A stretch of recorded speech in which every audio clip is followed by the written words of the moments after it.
Hi YouTube, this is Brian James on my path to Paphos, and I'm inviting you on a path to Cyprus actually as British holidaymakers or Irish holidaymakers who want to come across here and have the essentials of what you need to know before you come across to make your holidays special. For those who are joining me for the first time, I'm a British come Irish citizen who's moved across the beautiful island of Cyprus in April 2025, and I'm now living in Paphos on the west coast. So let's go through 20 must-knows for you coming across from the UK island across for your holiday in Cyprus if you haven't been here before, or even if you have been here before and you missed out some of the things on the first time. So join me in my top 20. Come on. Now the first thing is to know about the temperature. The temperature here in the summer months, so the July, August, can get into the mid-40s, so it's really important to know that the temperature can get very, very hot. You need to take some precautions. Even in the winter, you're getting 17, 18 degrees quite often on some of the winter days. So when you do come across here, be prepared for dry days and summer temperatures. You do get a bit of rain in the winter, you do get a little bit of cold weather in the winter. It's even been known to snow in Paphos. However, normally it's in the mid-teens in the winter and the high 40s, mid to high 40s in the summer. So what do you need to know? Well, first of all, make sure you get a wide-brimmed hat. I wouldn't actually buy one in the UK. Just come across here. There's loads of stores will sell them for just a couple of euros, and they're ideal straw hats just for you to wear while you're across here. You can buy them. You don't need to necessarily bring them across, but make sure you do wear a wide-brimmed hat. Also, sunblock. Make sure you get sunblock. It's probably slightly cheaper getting it in the UK and bringing it across, but factor 50 plus is what you need. It is intense. The UV level over here is incredible, so it really is intense, and it's essential that you come across here with sunblock too. The other thing is keep hydrated. It's very easy to forget to drink, but if you're not hydrated over here, you will very, very quickly learn to hate the heat. Usually what I'll do is I'll throw a slightly wet tea towel around the back of my neck as well, just to keep that cool and keep it ready for me for the face of summer. Make sure that you keep that sun under control. Now in southern Cyprus, because yes, Cyprus is divided in two, and I'm only going to be talking about southern Cyprus here, but in southern Cyprus, Greek, and a particular dialect of Greek, which is very Cypriot based, is the predominant language over here. However, because of all the different cultures and all the different people from all over the world who come to Cyprus, you'll find that English is spoken very, very widely, very, very clearly, very well, and you're not going to have any problems. So if you're an English speaker, you can get across here and you're going to have no problems whatsoever. The only time you might get a problem is if you're going up into the hills, into some of the villages, the traditional villages. Quite often up there, they don't speak English. But there's always Google Translate and things like that, so don't worry about it. Now, if you're one for eating out when you're on holiday, well, eating out is wonderful over here. It's extensive. There's a load of places. It's excellent in quality. It really is excellent in quality. And relatively inexpensive, certainly less expensive than eating out in the UK at the moment, or Ireland. So if you want to come across here and you enjoy fine dining out, there's all sorts of restaurants out here. Try the local food. Try the mezes especially, because they are really, really good. The food over here doesn't tend to be spicy. It's very mild, but it's very, very full of flavour. So when you go to one of the traditional sort of meze places, then you can have an absolute treat when you go out there. But there is food from all over the world here, so if you do like the spicy stuff, you can still find the odd Oriental or Indian restaurant over here, and it's still easy to get. But most of the food over here, it's good Mediterranean stuff, and it's incredibly healthy. Now the next thing is to travel light. Unless you're coming over right in the middle of the winter, sort of December, January, February time, in which case I would maybe bring a fleece, maybe two, and a little bit, more. I'm still in these sort of things, but quite often I'll be wearing trousers rather than shorts. But basically, if you're coming over here anywhere between spring and autumn, travel light. You don't need heavy clothing, really don't need any. It may be worth just packing a very, very light shower mat, but even then I wouldn't bother, because the showers don't last very long over here. But certainly make sure you don't pack really heavy clothing. You're not going to be doing it. Supplies as well. If you do need something, supplies over here are very, very plentiful. There's shops for everything. It's not a third world country over here. It's a very modern, dynamic place. So basically, you don't need to be bringing everything from the UK. In fact, an awful lot of the UK and Irish brands that you're used to over there, you can get over here no problem at all. So don't load your case down with non-essentials. If you've got anything you need in general supplies, you can get it over here. Now, while I would advise every traveller to take out good travel insurance and good health insurance, One thing you'd be pleased to note is that the health system over here is excellent. There are good doctors and plentiful, good pharmacies and plentiful, and if you do get taken down with anything serious, the health system over here is absolutely fantastic. I rate it higher than the UK by a long way.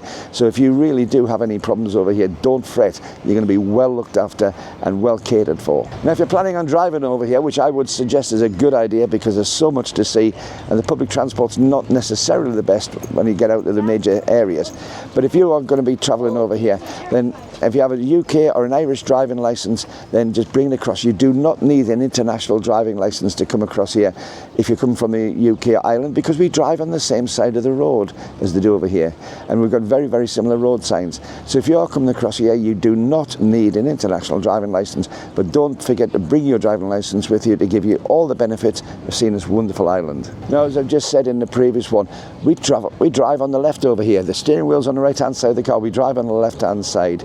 If you encounter roundabouts, they are exactly the same as in the UK, although you might find that some of the strict lane discipline goes by the wayside with some of the drivers over here. But roundabouts, traffic lights, almost every road sign is very, very so similar to the UK that you're just not going to have any problem adapting to driving over here at all. If you are coming from a country where you drive predominantly on the right-hand side, then it's worth just acclimatising yourself properly. Just remember to keep on driving on the left and just make sure that you are very, very cautious when you do come to those roundabouts, because you do give priority to cars coming from the right-hand side and you go clockwise around the roundabout. But apart from that, it's plain sailing and it's wonderful driving over here. You can see so much. Now also, don't go off buying loads of travel adapters and things like that. They use the same Type G sockets and plugs as we do in the UK, the square pin plugs that we get. So you don't need to be buying travel adapters, anything similar like that, and it works at exactly the same voltage as the UK.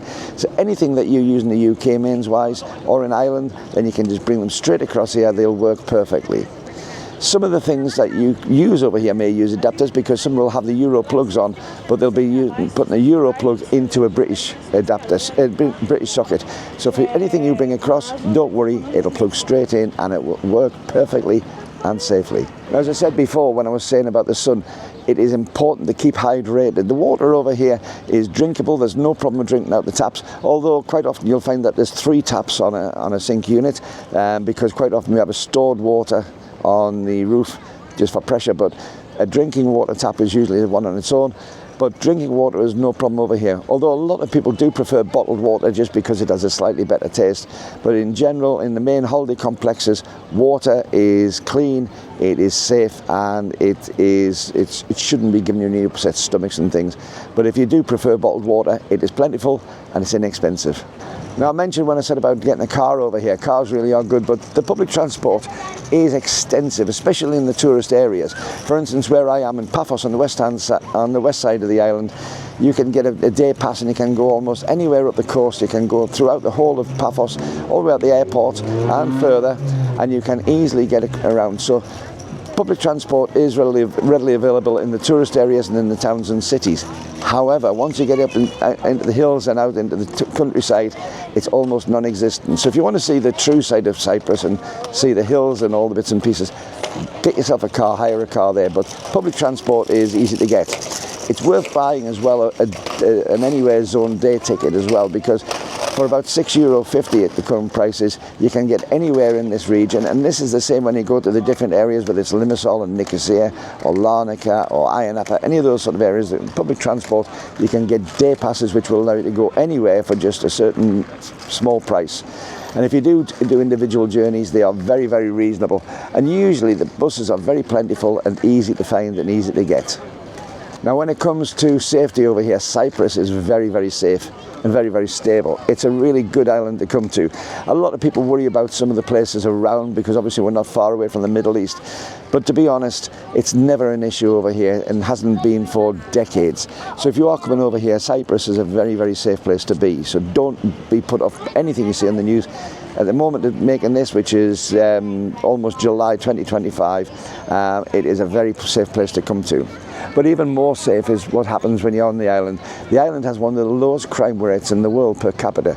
It is a very, very safe place to be. It's a wonderful, welcoming and and easy country to come into, and you're fairly safe when you leave things on the beach that it's not going to be stolen. However, common sense comes into it. Don't make things easy for people to steal, because not everybody's a Cypriot.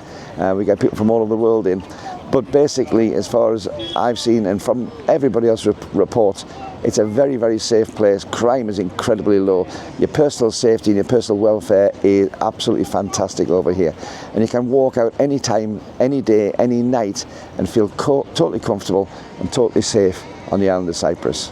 Now, if you're coming over here with your credit or debit card, don't worry about it. Electronic payments are taken almost everywhere, and there's a load of ATM machines almost everywhere you look, so it's easy to get money out, it's easy to spend direct on the cards.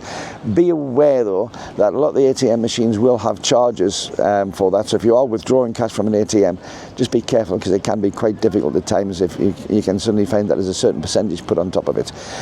However, saying that, cash is still king. If you can pay in euros over here, because it is euros that we use, if you can pay in cash, it's really welcomed, and most of the people over here would much prefer it to electronic payments. But electronic payments, very easy to make, so if you do come across here without any cash, it's still very easy to get round and get everything you need.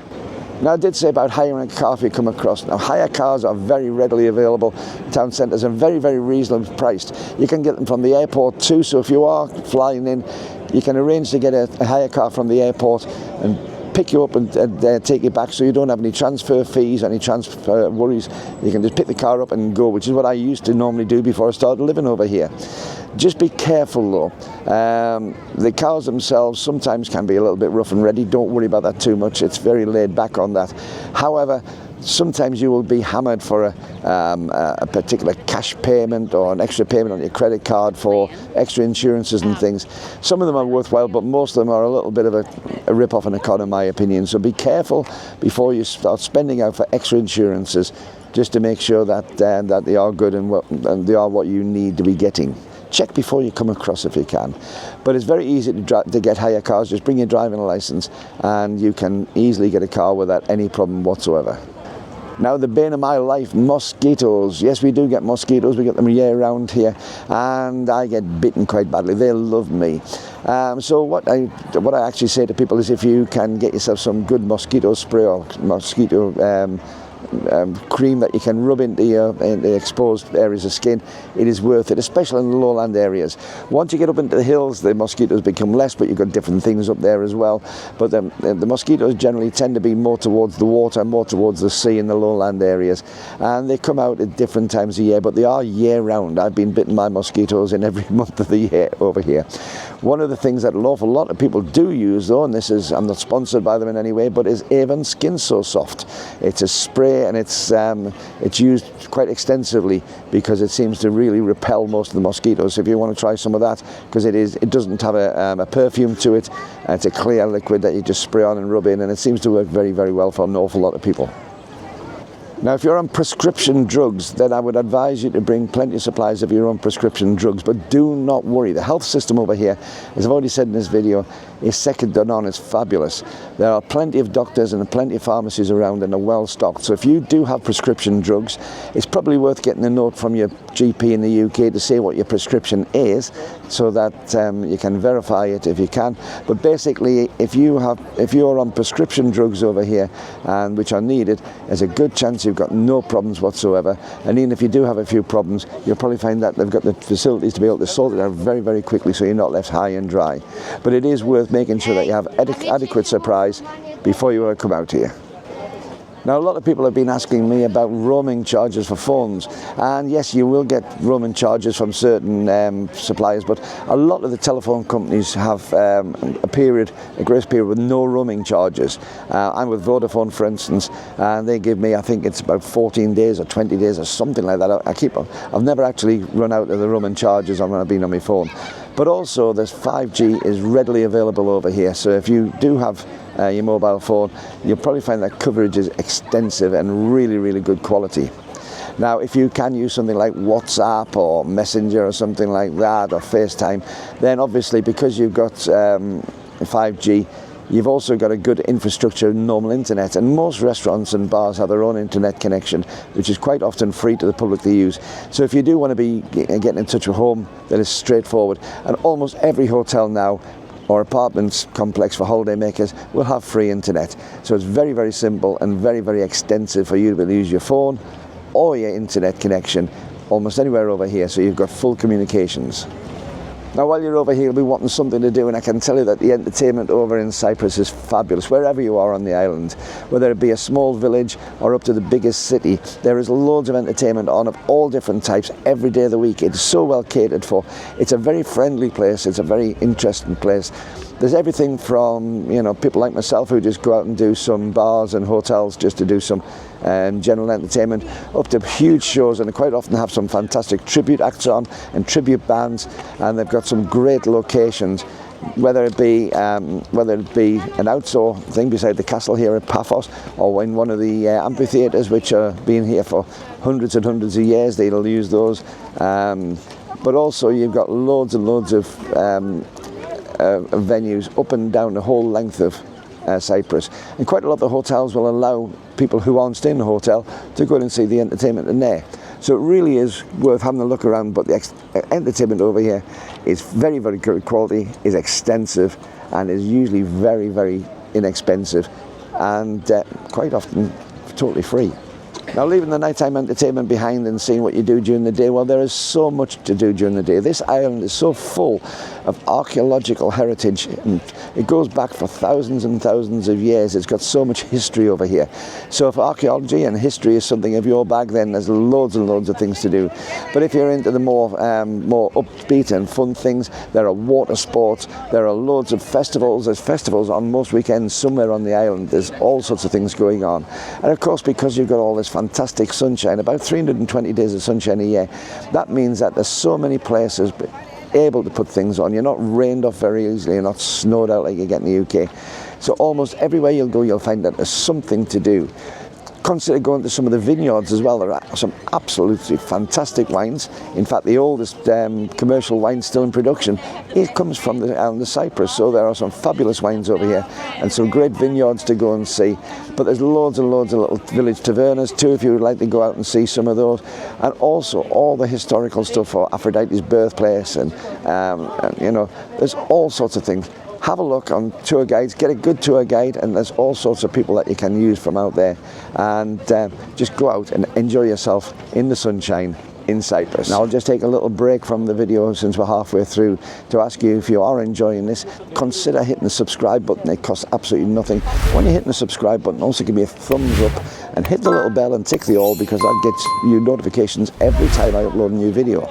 And the other thing is as well, if you're finding this in the least bit useful or helpful, then consider either hitting super thanks and give me a small donation to the channel, or buy me a coffee at buymeacoffee.com/Brian James, and you can do that with the QR code here, or it's in the description, because that will help the channel a little bit, because it helps overcome some of the costs for buying camera equipment and actually getting out in the location, doing all the things. And it would be really, really appreciated if you can help support the channel a little way like that.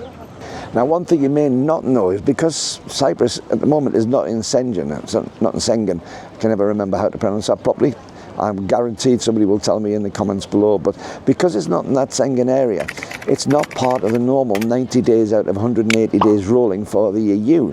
So if you come across here, yes, you are limited to 90 days out of 180 days on Cyprus, but it doesn't go against your EU entitlement. So you can do 90 days over here, and you could go and do 90 days on mainland Europe and still be able to be legal on that. So this, at the moment, although they are trying to become a member of that area, of that open border area, at the moment, your days on Cyprus do not count against your days on the mainland.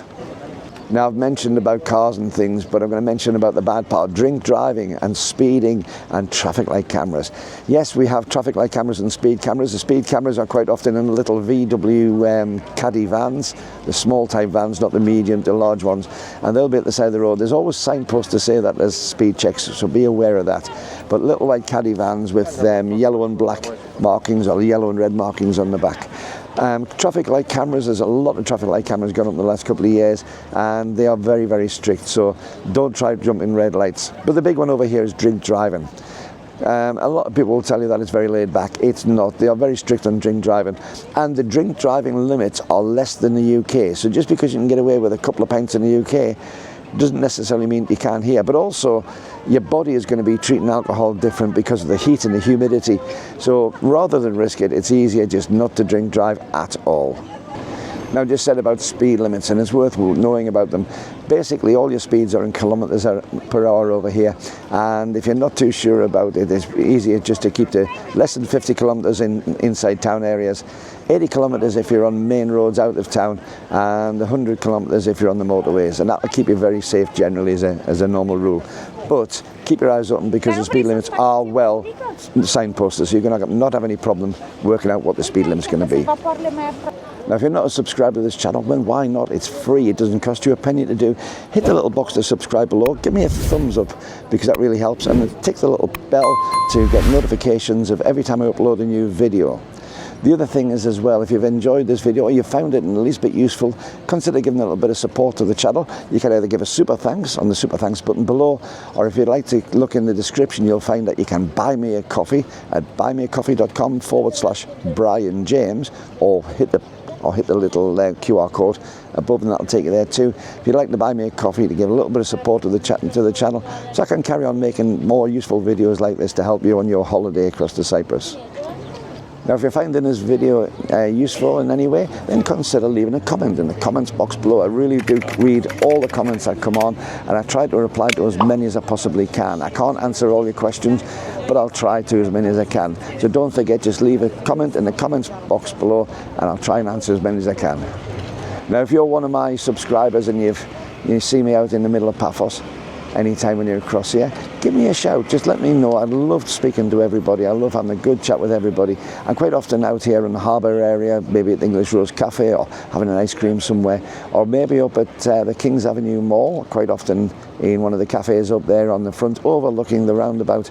But if you see me around, give me a shout. Just say hello, because I'd love to say hello to you. Even if I'm in the middle of something, chatting with somebody else, I'd still quite happily have a hello from you, and to find out how you're enjoying your path to Paphos or your path to Cyprus. So thanks very much for watching this video. I hope you found it really, really useful. As I say, once again, my name is Brian James, and there's all sorts of other videos. You'll find links to them here on the channel to help you with your path to Paphos, or even your path to Cyprus if you're not coming to Paphos. But wherever it is, please consider subscribing to the channel. Give me a big thumbs up, because it really does help the YouTube algorithms to spread these videos to more and more people. And let me know if you're coming across, because I'd love to see you across here on this wonderful island of love in the Mediterranean Sea. See you soon. Bye-bye.